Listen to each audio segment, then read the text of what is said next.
Hi, I'm Mark Rossano, founder and CEO of C6 Capital Holdings, coming to you from Primary Vision Network. Today in our conversation show, we're welcomed by Adam Anderson, the CEO of Innovex, and we're gonna have a nice conversation about what's happening in his world, what is he seeing, what are some things that might be interesting, coming out of 2019 and into the next decade of fracking, and then obviously getting some color on the bright spot of the North Face. Back and forth. So, without further ado, please, Adam, introduce yourself, let us know about you, and then we'll get going. Great, thanks, Mark. Appreciate the invite. So, Innovex is a business that designs, sells, manufactures a pretty broad array of well-centric products. We think about the business in three broad product segments: well construction, which is float equipment, inflate, stage tools, these sorts of things to help cement in the casing string. Well completion, which is our frac plugs, toe sleeves, liner hangers, things predominantly around completing wells, fracking wells. And then well production, which is our newest segment that came to us primarily through an acquisition of a company called QCI we did about a year ago. And in that segment, what we do is predominantly ESP accessories, ESP feed-throughs for packers, tubing hangers, wellhead equipment associated with that. We're today predominantly a U.S. land-focused business with a little bit of international and a little bit of Gulf of Mexico exposure, but we're roughly 90% U.S. land. We try to grow both organically through new product innovation as well as inorganically through acquisitions. I think the thing that we try to do better than anybody is be very good at having great guys in the field with our customers, both on location, kind of understand what changes are happening, what problems our customers are trying to solve, and then having a product development and manufacturing organization that's really good at being responsive to those changes. So as new innovations come along, being pretty good at identifying, hey, what can we do a little bit better than our competition and getting that to market rapidly. So that's been our primary engine for growth. So that's kind of Innovex in a real broad nutshell. No, that's great. Thanks. And then when you're talking about, the onshore, are you across all lower 48? How does that break down in terms of basin exposure at this point? Yeah, so Houston is home, and that's where our primary corporate engineering manufacturing is. And then we have about 15 different service centers across all the major U.S. shale basins. So we have facilities in West Texas, and then we also have presence in all the other major basins. We are probably close to 45% Permian Basin, and then 35-40% the other U.S. basins, 5% Gulf of Mexico, and 5% Middle East. Okay. Now, I think it's probably good that you guys cover the whole structure of well construction, completion, production. So let's talk with the construction side, because we've seen things change. I mean, let's just say very aggressively over the last since 2013 up until now. And as we've seen some construction get better, get stronger, maintaining that pressure volumes on the way down, on the way up to maintain. I mean, what have you seen adjust? What have you seen change? And what are you seeing kind of going forward as we look out into the future of fracking and the way some of these well constructions are accomplished? Yeah, so I think from a well construction standpoint, we predominantly participate in the provision of the cementing accessories. So with that, we have some decent visibility into how our customers drill these wells, how they ultimately the casing strings, and of course what happened when. So what we predominantly do is help our customers place cement in the well effectively at the location they want, minimize migration of unwanted fluids and within the well. So what we've seen there is over the last couple of years is this continued evolution of laterals that seems to be reaching, I would say, something towards peak. We don't see that the same way we saw it 2 or 3 years ago. There was a consistent growth in lateral length. People seem to be in that 8,000 to 12,000 foot lateral length, and that kind of seems to be the outer boundaries of where folks find it economically to operate. Right. And it's more because when you were looking at some of the drawback numbers and what was happening with the tracers, it was more because we were losing that toe or the end of that frac where it just weren't getting the same type of pull through. So now we push the limits to figure out what we can do, and then we optimize what we have. And now that we've seen, like you said, we're starting to get comfortable with the geology and where some of this, and then we had some of the step outs and some of the parent-child issues and where they were working and kind of what are you seeing now on the well completion side? Where have some of the innovations come, and what are some of the efficiencies that you think can continue to come? Because and the reason why I ask is because when we look top hole, we've hit a certain amount of peak capacity where when I talk to the rig guys, they're like, look, friction's real. There's only so fast we can drill a well without melting equipment, but when we look at completions and the speed to completion and really capturing the amount of hydrocarbons in place, there's still a lot of room to grow. And just wanted to get some of your feedback on where can that growth happen, and where does your company sit on that level of well completions?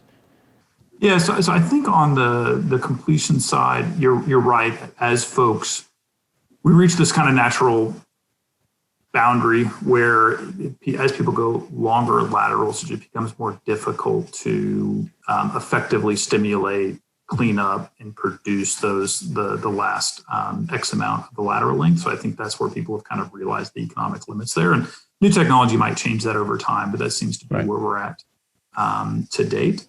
So I think for us now, it's what we see our customers predominantly focused on is how do they make that completion process as effective, as efficient, and cost effective as possible is the primary thrust from our customers. So that's a lot of what we work on and think about is, hey, how do we think the market has kind of evolved to a point where our customers are pretty efficient in drilling those wells, fairly efficient in completing them. And our job is, hey, how do we help them eke out the next 5%, 10% efficiency in getting wells completed. And now when you look at the completion strategy and kind of what's happening going forward, you talked about some of the organic and inorganic growth and research and development that you guys have done internally and some of the interest parties out there. I mean, what are you seeing for, an internal component and maybe an external that could kind of be that next leg of production growth that we could see, where instead of just like we've seen laterals getting longer, now they're getting a little bit shorter. We were trying to create those wingspans where we fracture really far out, realized we were losing connectivity, we were losing pressure. So now we've kind of pulled it back and kind of pulverizing as much as we can around the wellbore. But what is kind of that next iteration that you're seeing or thinking? Is that on the chemical side? Is it maybe something different in the proppant levels? What are some of those things that you're hearing from customers and seeing internally? Yeah, so I think for us, and so I'll start maybe in some of the areas that we don't really directly participate, but it's, as you mentioned, I think folks are try to break more rock locally, more perforations, more sand concentrated locally, and a move away towards more complex frac systems, towards simple frac fluids, smaller grain size, more sand. I think that probably continues for a while, but again, that's not really our direct area of expertise. So a lot of that is just what we kind of see and hear from our customers. I think the big areas that we are focused on are trying to make the plug and perf operation more efficient. So a big part of our business is doing toe sleeves, which that hasn't changed a lot over the last couple of years, but we do see folks thinking about how they test casing and then opening up to initiate the kickoff the frac, that process. And then in particular, the area that we've been focused a lot over the last couple of years and will continue to be is how to make the plug process as effective as possible. And in particular, the big push for us has been in the dissolving space. From the get-go, we were pretty big believers in the plug and perf concept. And over the years, folks have experimented with a variety of different frac sleeve technologies. And our view is that that's tough on a whole variety of reasons to be as effective as plug and perf. So we've been pretty big believers that plug and perf is the primary way. Gives you good wells, makes the system pretty robust against potential failures. Whereas with frac sleeves, if you have a failure, there's not nearly as many remediation options as you have in plug and perf. So we've worked on how do you make the plug and perf process as cost effective as possible, and the dissolvables we think help with that. Not so much because they eliminate cleanout, but because they make that cleanout process so much faster, more efficient, less debris, less things to worry about in that area. So that's been a big area of focus for us. Okay. Now, when you think about kind of where we are in the evolution of some of the efficiencies that can be gained, I mean, what inning would you say we're in? What kind of growth do you think that market really offers as we kick out into 2020 and beyond, as cost becomes a bigger focus? Everyone's looking at how much are E&Ps becoming better stewards of capital? What does that look like? And then, so there's obviously, they want more production, but cost is going to become an issue, or as at least becoming a bigger issue. What are you seeing in terms of that in the growth stage of the plug and perf side? Yeah, so I think that we're probably a little bit in the later innings of the efficiencies there. There are things that people are doing every day to have more uptime on the fracs, to make the wells a little bit more productive. But it feels like we're not making the same level of gains as we were maybe 2 or 3 years ago as an industry. So I think there's some incremental efficiency to be eked out from here, but it's not as much as what we've had to date. Right. I think a lot of the big cost items, like the frac fleet itself, the wireline, a lot of the commodities that brought to bear to do the frac, that we suffer right now from overhanging capacity. So that probably helps our customers in terms of pricing on those products. So that probably helps bring the overall cost of the completion down. But I think as the market gets a little bit tighter, that those gains are probably going to be lost, and the service companies will claw back a little bit of pricing. But in terms of technological efficiencies, there'll be some more, but I don't think it's going to be as dramatic as what we've seen to date. Okay. Now, moving down to the product solutions, when it's an interesting side, as we've seen an increase in workovers, some acid jobs, some refracs, and trying to find ways to extend the life expectancy, increase production overall. I mean, what kind of things is your company really kind of focusing on when we're looking at production solutions at the beginning stage, maybe middle stage, and then towards the end? Where are you guys focused along that supply chain, and where maybe do you think there's some opportunity for the company, as well as the market in general, for some opportunity down the line? Yeah, so in the production phase today, where we predominantly participated in ESP completions. So when the well, let's say natural flow stops and a customer comes and installs ESP, and I say it, that's a little bit, we do more around long-term casing testing. We run some packers and things like this, but a big part of our production work is in the ESP world, where as folks install the ESP, that ESP cable needs to exit the well through the tubing hanger and the wellhead equipment, and we provide those products and services. That. So big part of our focus has been in that ESP market, which has been historically has been pretty lucrative, and I think there will continue to be a place for ESPs. And I'm not smart enough to know all the different benefits and trade-offs of the various artificial lift styles, but we want to get more diverse. So we're working hard on diversifying into the gas lift space as well. I think that in aggregate, gas lift has probably taken some share relative to other artificial lift techniques. So we're doing some things around packaging conventional gas lift with other products and services we offer, the wellhead equipment, our production packers. But in particular, we're creating a new surface-controlled gas lift system that we're coming to market with in the beginning of next year, which we think will be really interesting and will enable folks to optimize that gas lift process and take a look at the merits, what people like about gas lift, the simplicity of it, the robustness of the products, relative cost effectiveness to ESPs, but make it squeeze out an extra 10-15% out of production by optimizing the depth of gas injection, having flexibility around the orifice size that you inject it through, and doing all of that autonomously. So that's a really exciting system that we think we'll be commercializing early part of next year. Okay. Now, are you seeing that more of an adoption on the horizontal side, the vertical side, or a mixture of both, depending on the life of that specific well? Yeah, so we're predominantly focused on horizontal, newer horizontal wells, and for this technology, particularly in the Permian Basin. Okay. And you're seeing that, or you're hoping or looking at, where would that come in the process? Is that month 3, month 6, month 18? Where are you seeing kind of the optimal, or trying to position for the optimal time to really to put that system into place? Yeah, so I think early on, closer to the 3 to 6 month window in the life of the well, after the well dies off from natural production and you go to run tubing and gas lift the well, we think that the particular system that we're we're working on, we think will be really flexible and enable you to maximize production both early on in the life of the well when you may be doing annular gas lift, and then over time as you convert to conventional gas lift and ultimately potentially plunger lift or a gas-assisted plunger lift. One of the beauties of the system is we think that it'll allow you to interventionlessly convert from one kind of artificial lift to the next much more rapidly without any kind of expense to go in there and pull tubing and rearrange your configuration.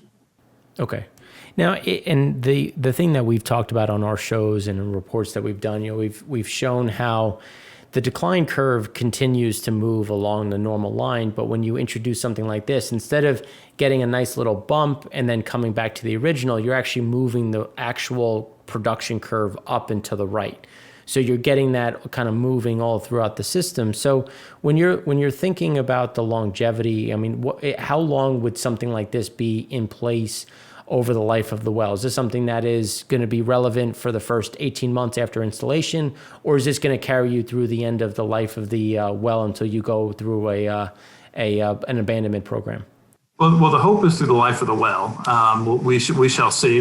Since we're very early days on it, but the idea would be that because of the flexibility of the system, you can create value both early in the life of the well as well as in the later. Going to those let's say lower rate lift systems, but that is all to be proven. Right. And it's an interesting concept because it's something that we've talked about very aggressively over the last 3 to 4 years, especially with Waha gas being so cheap relative to the market. So can you walk us through a little bit about what is the process? Like, where are you getting the gas? Is it coming straight from the well, cleaned up a little bit, then pushed back down? Do you have to send it to the operator to get cleaned out, and you're essentially buying it back and then putting it down the well? And then is there a recovery value where at the end of the life you can actually collect some of the gas back? What is the structure in which the gas lift normally operates with? Yeah, so I'm not an expert on that, but as I understand it, what they're predominantly doing is locally at the field level extracting gas as they separate it, and then they're reusing the local field gas to inject for the purpose of gas lift operations. Okay.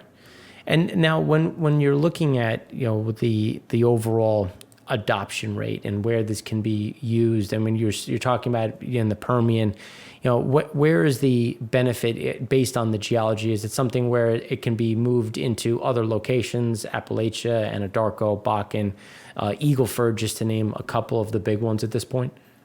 Yeah, so I think for the surface controlled gas lift stuff that we're looking at, the primary the initial target is going to be West Texas, and that's because you have high rate wells that produce a lot of water, and we think that'll benefit the most from this particular technology.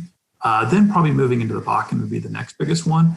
But other areas, we've looked at the Eagle Ford, for example, and those wells are so gassy, and if you gas lift the wells, you wouldn't get the same kind of benefits from our technology that we're proposing in the Eagle Ford. And then places like the Marcellus, I don't see it as Marcellus. Oklahoma is a little bit of a different beast. Mm-hmm. They're probably less likely to be a big market there, but I think it's predominantly Permian first, and then Bakken second. I think would be the primary markets. Now, not to shift too much, but when you're looking offshore, and you said that you're about 5% in the Gulf of Mexico, and we see this shift in terms of the investment in some of the heavy sours, some of the tightening of differentials, and where now we have new capacity coming on from a refining petchem side as we turn to Asia, the Middle East, that are going to need a heavier barrel. I mean, what is some of the opportunity that maybe you're seeing in the offshore space to either get in based on organically from what you have, and maybe in an inorganic side that might be interesting as you maybe start to build out some of that portfolio? Yeah, so what we do is in the deepwater Gulf of Mexico is pretty niche today. We provide centralizers, and because of the nature of the Gulf of Mexico wells, the number of casing strings you have to run and how tightly those casing string annuluses are, it requires some pretty sophisticated centralizer technology to properly cement those wells in. So that's really the arena we play in today. We are working on organically expanding and providing other well construction products, float equipment, wiper plugs, potentially liner hangers down the road into this deep water environment. And then inorganically, we recently announced an acquisition that we intend to close in the first quarter of 2021 of a company called Rubicon Oilfield International. Rubicon is similar to us, but they are far more international and also have a fair bit of deep water exposure in the Gulf, in the Mexican side of the Gulf of Mexico. So we're going to be working closely with Rubicon to help expand our footprint to more offshore markets outside of the U.S. Gulf of Mexico, into Mexico and other places. So that's kind of our game plan for how we can grow in those deep water offshore markets. Okay. And when you look at the Mexican side and then go further south, when you look at Guyana, Suriname, Brazil, that's really the target, try to get a bigger piece of that Latin American market? Yeah, absolutely. Okay. And Rubicon has a great position in the Mexican side of the Gulf of Mexico, and then they have a growing position in the Suriname area, where they're with Exxon in particular, who's obviously an important player down there. Yeah. And then they've got some exposure into Brazil as well, into the deep water Brazilian market. So, exactly. And our view is that growing into those places organically is very difficult. You need to have the teams, the folks that know those markets and customers and operators. And at the time it would take us to do that on a standalone basis would just be, would take too long relative to partner up with a really great team of folks who already know those markets and figure out how we can innovate and create new products to help grow. Okay. Now, when you're talking about some of the the international, when you're talking the Middle East as well, is this something that you could carry over as into maybe the neutral zone, some of the other areas that are being explored? The UAE is talking about a little bit of an onshore side. So given your kind of balance between onshore, offshore, is there some opportunity that you're seeing in that level as well? Because there are some investment dollars being put into the ground through different areas of the Middle East. Yeah, so we're very bullish on the Middle East. I think once we close the Rubicon transaction, the Saudi will be our second biggest country, still a fair bit smaller than the U.S. But it's in this business. Obviously, it's hard not to be to like the opportunity in Saudi. So generally a good customer to work with in many different ways. And obviously, in the short term, they've reduced their level of capital spending a little bit, but nevertheless, it's still pretty active. And we think the growth opportunities over the next 5-10 years in the Middle East, Saudi specifically, but across the broader Middle East, are pretty compelling for us. Right. Yeah, because we've talked to a fair amount of people that have really outlined how Saudi, Kuwait, they've been really looking at the neutral zone, how to build that out. There's been some onshore moves, and there's been a big push to increase natural gas consumption within the region. So that has been a big, now you have Occidental with the UAE. UAE's talking about doing more, and then obviously Iraq has been caught some investment from Russia at this point. So there's definitely opportunity, and it's interesting when you look at this kind of the supply side of the equation, because we all know COVID and what happened with the demand side, and there's always talk about an underinvestment on the supply side. And when we look at kind of where things are going and what the rush, it just seems that there's going to be a significant push for that investment. And when you're looking at that investment, I mean, what kind of balance are you thinking or seeing in terms of onshore versus offshore, and where do you see some of the opportunities? And you can answer it on a global level, and kind of where do you think some of those investment dollars end up? Yeah, so I would say personally, I'm more expertise in the Middle East rather than the broader Eastern Hemisphere international markets. I think within the Middle East, there's a lot of opportunity both for onshore as well as offshore fields. Obviously, some of the most prolific fields in the world are are on land in the Middle East, but do extend out into the offshore market. So we think there'll be a pretty robust investment opportunity both onshore and offshore there. And as you mentioned earlier, gas is pretty compelling in that part of the world as well, as Saudi in particular has been for a while trying to grow their gas production to fuel their local economy so that they can export more oil. That's another theme that's been developing over the last decade that we think will continue to over the next decade. So it'll provide a lot of growth. And then broader internationally out with the Middle East, I think there's opportunity for both. Obviously, investment lately offshore in particular has been hampered internationally. I've got to think at some point that underinvestment in those offshore fields, like if you look at West Africa in particular, North Sea, although that's come back a little bit in the last few years, that at some point that underinvestment will lead to a challenge in production that will ultimately need to be solved by more exploration and development in those areas. But I've thought that for a while, and it still hasn't come to so crystal ball is not so good. Right. Now, when you look onshore to the U.S., we've obviously, we saw in 2018 how we could break the Permian on a logistical level. But now that we've seen some normalization, we've come from that 13.2 million barrels a day down to about 11, probably exit around this, give or take, 100, 200,000 barrels a day. I mean, we've been talking about and heard that it's 130 to 140 frac spreads within the oil basins that kind of hold that line. And what kind of investment or things that you're talking about or seeing with your customers that in terms of, are we going to be able to hold this, or are you expecting some additional declines maybe within the U.S. as we see investment dollars go elsewhere? Or do you think that there's going to be enough to try to hold this call it 10.5 to 11 million barrels a day within the U.S.? Well, you probably have a much better and thoughtful answer than I have on that. You probably look at the data a lot more carefully. I don't know. I think I've been stunned again through the last downturn with the level of drop in how resilient U.S. production was in the 15-16 time period despite the dramatic activity. Right. So I think this go around, it's hard to tell yet. I think we'll see over the next 6 months how production trends with this current level of investment. Right.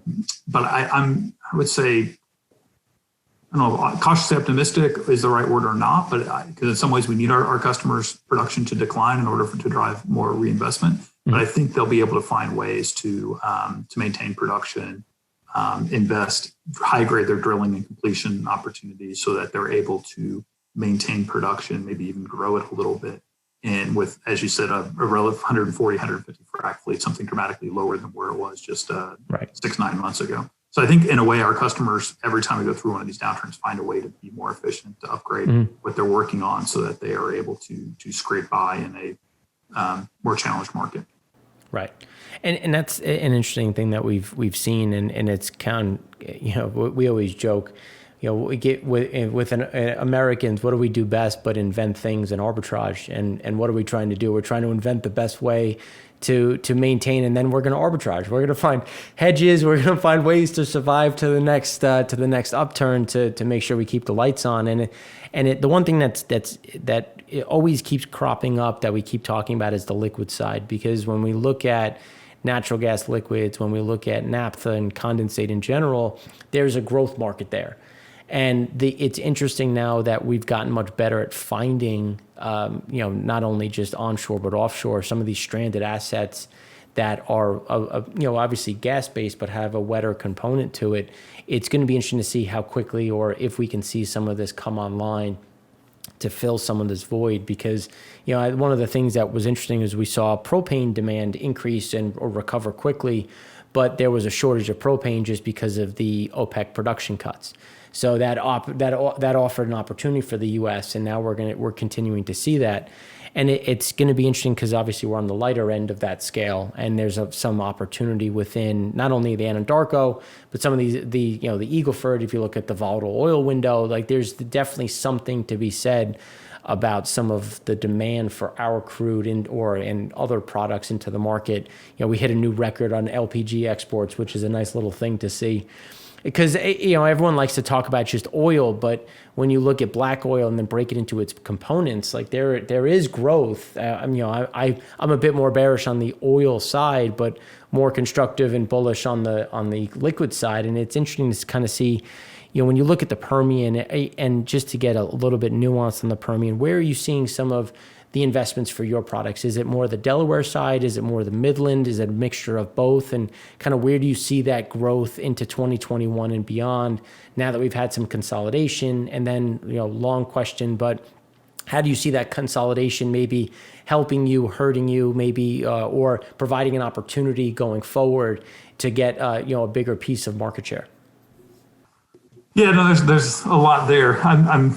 We are much less, let's say, observant of the let's say liquids versus oil story as you just talked about there. I think in our view, we're simple-minded in the sense that it's either gas or oil basins that we play in. Right. I think in the Permian specifically, though, I think the Delaware has been a little bit more resilient for us than the core Midland Basin. But they've both been, relative to most, have done pretty well. And I think that continues to be the place that over the next 1, 2, 3 years that we'll see the majority of the U.S. Investment dollars in one of those two areas is our view. And with some of the consolidation that we've seen in the basins overall, do you think that that's going to help some of the resiliency because now you have a bit more economies of scale? And are you seeing that as an opportunity to increase some of your market share, maybe based on some of the players that are now left standing? And what do you kind of see happening over the next, let's call it 12 to 24 months? Yeah, so it's each one of the acquisitions tends to have, there's a little bit of randomness in whether or not it helps you or hurts your market share, depending on who you're stronger or weaker with. We're probably stronger with Parsley than Pioneer, for example. So that's not necessarily a big net gain for us, but we've had a couple of the other deals that have happened where we've benefited from those acquisitions. So you tend to win one, you lose one on those kind of deals. Right. I do think it probably, as you just take away some of the players, it probably does take away some of the over-investment to some extent, so that it can lead to maybe less dramatic growth coming out of the down cycle, but more stable activity. So we don't have as many boom and bust cycles. But then again, it seems to be we can't, for 150 years that we've been in the oil business in this country, we can't get out of that underinvestment, overinvestment cycle. Right. So I don't know that this will cure that problem, but maybe it does help to some extent to mitigate some of the overinvestment if there's just fewer folks looking at how to spend and grow production in their respective acreage position. Right. And one of the interesting things that we've seen is the Delaware, as you've talked about, it being a bit more resilient, getting a bit more investment. Now, when you look at the Midland and the Delaware, when we separate them out, the Delaware, obviously the Permian has a lot of water contact, Delaware a bit more than the Midland. So when you're looking at some of the opportunities for some of the production side, is that something that you could see a bit more of a benefit for some of your products coming out with the increased water, or is it negligible in terms of one being a little bit greater than the other where it doesn't really do much on your end? Yeah, I think from what we do, it doesn't. It's relatively negligible on one version, on Delaware versus Midland. Right.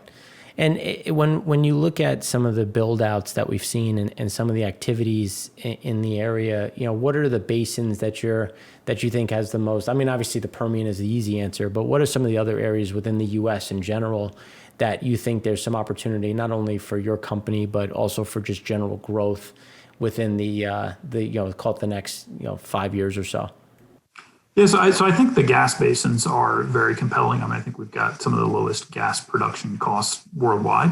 So I think both the Marcellus Utica, as well as surprisingly the Haynesville, that's been much more active than I would have expected over the last couple of years. I'm not sure I fully understand all the economics in the Haynesville and what's driving that proximity to markets, as well as the specific gases that are produced there and what you can do with those byproducts. But nevertheless, I think both those markets are pretty compelling, and we've got we're overweight a little bit into both of those gas markets.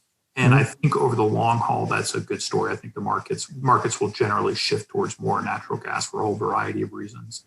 And I think those are just incredibly productive.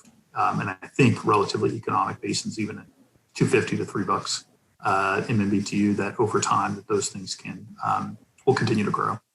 Yeah. And it's interesting because the Haynesville was one that I got concerned on the Haynesville as we saw LNG production really come off quickly. And you saw some of this fear from COVID, what is LNG demand going to look like? Are we going to have all these cancellations? And now we're sitting here and we're hitting highs of 12 BCF a day that are just flying off the coast, and everything's been fairly robust. And to your point on just proximity to the export market, Haynesville has been fairly competitive just based on the ease of obviously pipeline capacity and just kind of where things are. And on there's been that demand for the LPG side. So it's a matter of dry gas, wet gas. Where do you have some opportunity? And then the interesting component, which I don't know if the market appreciates, is when you take Eagle Ford oil and, like, let's call it volatile oil, and you blend it with Gulf of Mexico, you have that's a very attractive product for not only U.S. Refiners, but also in the export markets, which provide some of this additional flow through, because you have some of that gas coming out from obviously the Eagle Ford as well, which has been fairly supported. Because I thought as the Eagle Ford got more active, maybe it was going to price guys out, but you're just not seeing that. And we're seeing some, like you said, fairly healthy activity within the Haynesville. And even during this, as we head into a seasonally slow period, there's been fairly strong, and we don't see that changing in the next, call it 3 to 6 months. Which is it's a good time to be on that light side. But now, when you're looking at some of the natural gas and some of the opportunities maybe abroad, is there anything that you think is interesting that maybe you don't have within your offerings that might be some opportunity that maybe you think it's something that would be a right fit for the supply chain that you're looking to go after, and maybe some holes that you'd like to fill? Talking about within the gas market specifically? Oh, just in general. Maybe, as you said, you like the gas markets. Is there something that you think that you're a little light on internally that you would like to either see built out through internal organic growth or external inorganic? I think in general, the area within our segments, completion, production, and construction, those are kind of tied to the drilling, completion, and production phases, respectively. Production is probably the area that we are underweight the most and would like to find ways to grow both organically and through acquisition. So part of that, we did a big acquisition last year of this QCI business. We're in the final stages of commercializing this surface controlled smart gas lift system. Right. But I think we'll continue to look for ways in that production side that we can grow and offer innovative, creative solutions to our customers. Not entirely obvious what those things are, otherwise we would have done them. But that's probably the area that I'd like to get more exposure to than we have right now. Okay. And so when you're looking at going abroad a bit more, is there any opportunity? Because it's a tough market with some very large players, especially in the international market. So is there any opportunity that you see in terms of joint ventures maybe with some of these companies where maybe they don't want to have the product, they'll have you have the product, and there's some cost savings and maybe some opportunity to expand, given that you have some of the big guys that you can supply your products to? Yeah, so no, that's interesting. There's a lot of different ways you could take that. The international markets there are higher barriers to entry. For a whole variety of reasons. So it does take longer to go get after those markets. And so it does open up, hey, what's the most efficient way for us to enter those markets? And whereas the US market, most of what we do tends to go directly to the E&P, in the international markets, there are more opportunities where there is potential for us to work with another service company. So if you look at Saudi Arabia, for example, we work both for Aramco directly as well as for some of the large lump sum turnkey contracts that Halliburton or Schlumberger in particular participate in, where they've got 90% of it, but they need some niche technology product, which although they're in the completion phase, they may not have the exact product to overcome a specific challenge that they're facing on their project.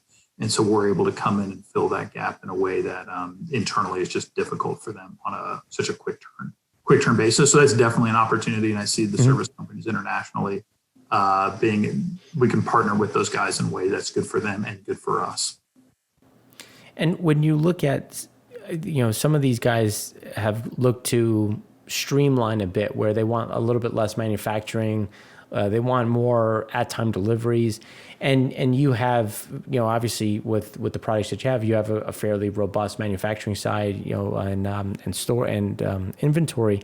Is that something that you think is a strength as we've seen all of the disruptions to the supply chain, where we're going to see kind of a shift back to, hey, we have to have a certain amount of inventory, we have to have a certain amount of manufacturing in-house? And how does that look as you kind of go forward and as you try to kind of pitch yourself of, look, we're self-contained, we don't have to worry as much? Or do you think there's enough to license out and try to lighten up a little bit of the manufacturing you might do in-house versus outside?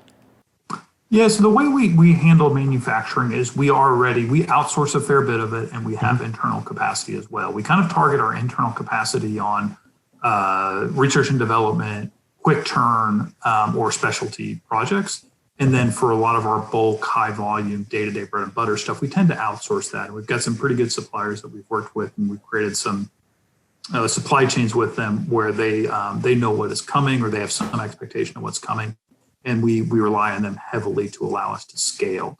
And so we can be at one level of activity today, much higher tomorrow, or, had to go through in 2020, dramatically reduce that supply chain. Right. Well, and they've been very responsive in helping us manage the up and down of that with a minimum or the minimum possible level of inventory to support that. So I think a huge differentiator for us in the U.S. market, you have to have this, but also internationally, part of the way we service our customers there. And for example, the Halliburton and Schlumberger's of the world is by being pretty responsive on the supply chain side. So even if we're not making it ourselves, being set up with vendors, machine shops that can pretty quickly turn product out, so that our lead time on a given item might be 4 or 8 weeks, whereas some of these guys, if they wanted to do it internally through their own supply chain, maybe 26 weeks. So that's a big part of how we win. Okay, and it makes sense in terms of just cost basis and kind of streamlining some of that.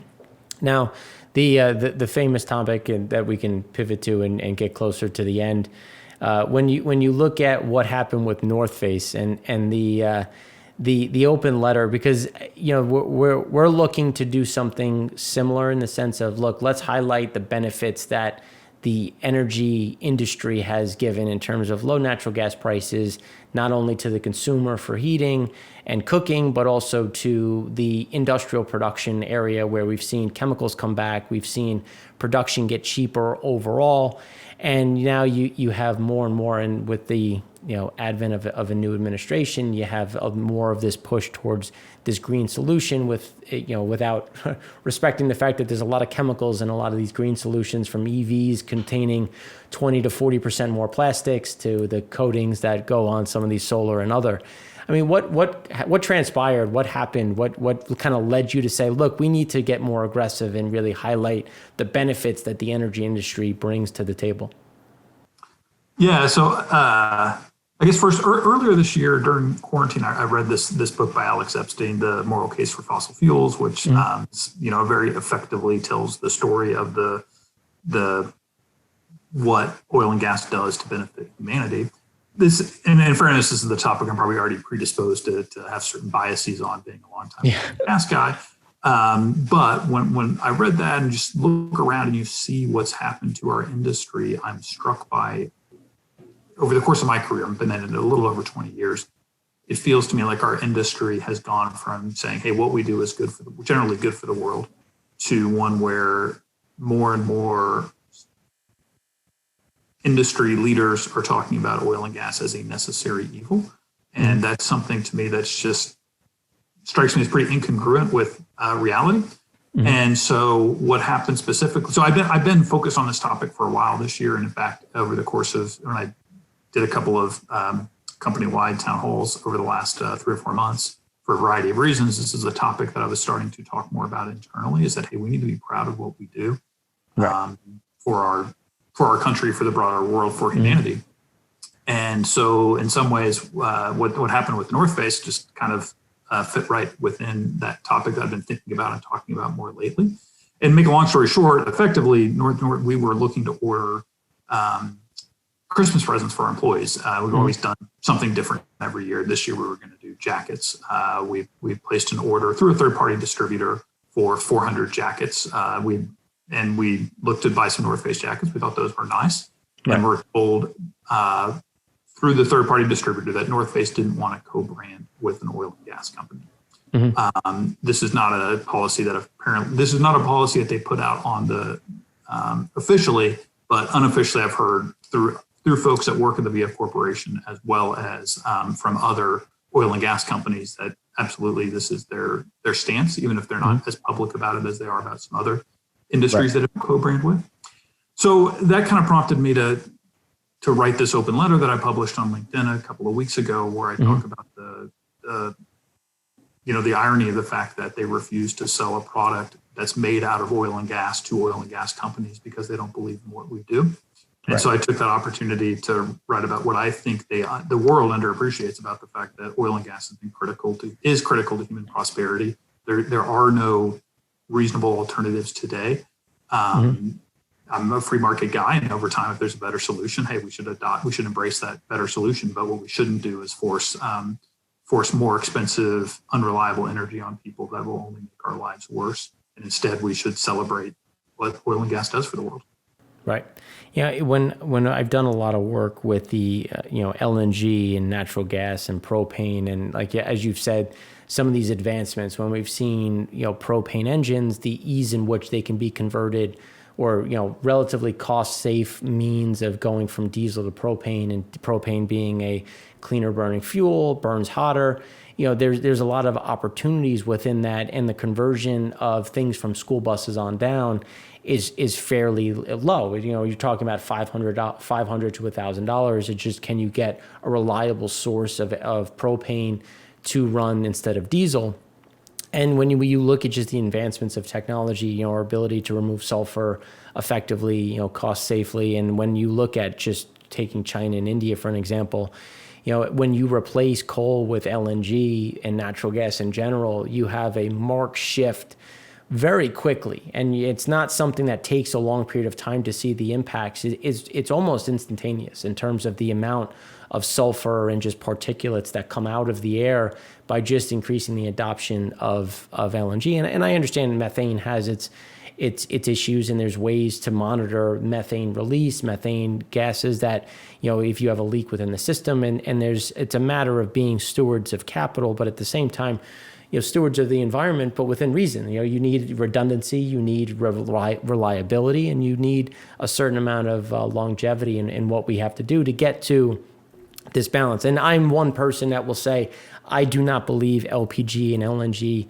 are bridge fuels. I think they are a fuel for the basket of the future, because there's a lot of opportunity that, and then there's a certain amount of base that needs to be, when we think about electrical generation, that has to be nuclear versus coal, because, natural gas in the Northeast, you'll have freeze-offs. Like if you have a freeze-off, are you going to tell people, sorry guys, no electricity for the next 10 days? Like, no, there has to be something. And then when you think about, well, batteries, it's like, okay, well, how many mines does it take and raw materials does it take to create them?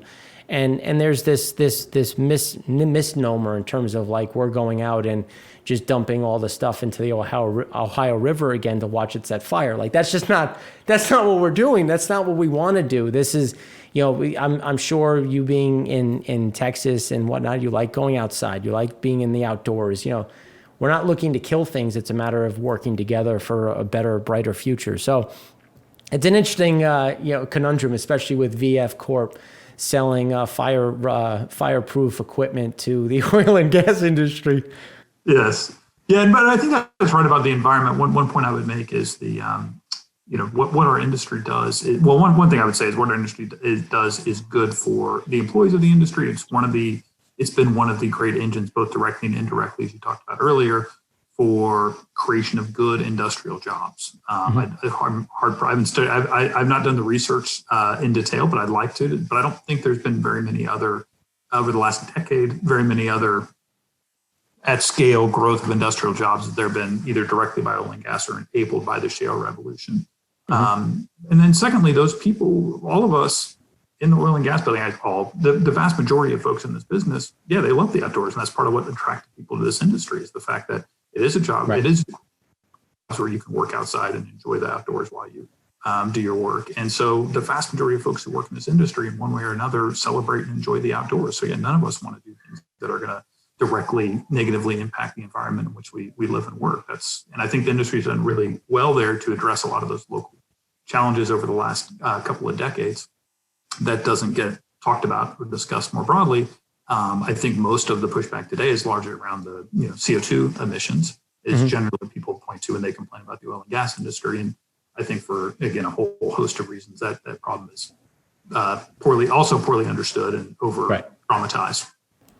Yeah, and it's interesting when you look at some of the things, like everyone's like, oh, well, it's polluting the watershed. I'm like, okay, well, think about where the watershed is. Think about where we're drilling. And then they're like, well, the casing breaks. I was like, you have to understand, if a casing breaks, everybody's going to be really angry. the homeowner, the production person, because they're going to lose pressure, they're going to lose everything. They're going to want to fix that just as quickly, if not quicker, than everybody else that's using that watershed for their own economic purposes, but also because you don't want to be that guy that's going to ruin it for everyone else. So I think there's also that misnomer where we're just polluting on purpose. It's like, no, that's not the case. That's not what this industry is. And there's that importance. So but it was definitely eye-opening, and thank you for being that person to stand up and say, no, like, we need to show that we're proud of what we do and what we're delivering to the industry in general and overall. So it's definitely something that had to be said. I appreciate that. And the other thing I was going to follow up with on what you just said there is, I think that folks have one, yes, there's every industrial process has potential risks, including solar and wind, but for some reason folks don't focus on the potential risks around other technologies the same way they do with oil and gas. But nevertheless, I think we all agree the industry needs to be a good steward, and I think largely has been over the last few years. So I think that's a positive story. But I think in general, I think more broadly, the concern people have is this idea that any change, any way that humans impact the environment is inherently bad and wrong. And I just don't share that view. So in some ways, I think it's a religious view, a religious ideology a lot of people have that says that, hey, if we do anything to change the environment at all, that's bad. And I think that that's really inconsistent with the story of humanity over the last couple 10,000 years, where the environment hasn't really been particularly friendly to us until very recently, when we were able to master the environment, largely through the help and benefit of low cost and reliable energy. So we're in this luxurious place that we can talk about, hey, these little, talk about these issues. But prior to the advent of oil and gas, the environment was not a particularly, good place or easy place for human beings to flourish. Right. Yeah, and last topic in terms of what we're seeing going forward, like as you said, with managing based on heating, based on clothing, based on the production, and the ability to maintain, let's just say, logistics through harsh areas, and as we do see climate taking hold, there's an opportunity to adjust. Like we're seeing right now, hydro dams in Latin America that were supposed to be great are starting to fail. So is there a chance to put an FSRU up and down the coast and using natural gas and LNG in general to supply that? Is there an opportunity in some of the other areas that we've seen, shortfalls in water, to utilize, technology to create, desalination plants and maybe opportunities in other areas? But again, this would all be powered by and with the advancements that we've created, and there's low sulfur fuels. There's things that we've created or tried to perfect that it has opportunities to reduce the carbon footprint while still delivering industrial growth and advancement. If we want to get to the kind of that next leg of where do we go from here? Yeah, and I think that's right. And in general, I guess my view, I just come to it from the view that humans are pretty resourceful, and that over time we'll be able to find ways. Just as the last 150 years, we've found lots of ways to use our resources to make, human beings better off today than they were 150 years ago. I think the same is going to be true over the next 100 plus years. I don't know all the different ways that's going to manifest itself, but I feel pretty confident that we will be able to continue to use our technological prowess to master the environment and help us flourish. Yep. I mean, every time we've had a huge surge in advancement, whether it be manufacturing, industrial, and or inventive natures in terms of the revolutions that we've seen over time, it's come on the back of cheap energy. It's just because when you reduce some of the biggest cost, whether that be an electrical component where you're reducing the cost of electricity and or finding a new means of travel that reduces inherent cost. I mean, those things are just invaluable when you think about that next leg as that advancement that you talk about. And I'm all for battery technology. I think there's a lot of opportunity within that, but you have to understand that that's mining, that's raw materials, that's still moving things to and fro, and there's opportunity in all of it. There's money to be made everywhere. So it's just a matter of doing it in an ethical, sustainable way. So thank you again for your time. Is there anything you'd like to say before we sign off? No, I think, again, I'd just like to thank you for having me on the show and have a chance to talk about these issues. Absolutely. Well, it was an absolute pleasure. So thanks again for joining us. You can find the Innovex website. We'll have the link available. So reach out if you have any questions on some of their products, if you'd like to learn more. So thanks again for watching. I'm Mark Rossano, founder and CEO of C6 Capital Holdings, coming to you from Primary Vision Network.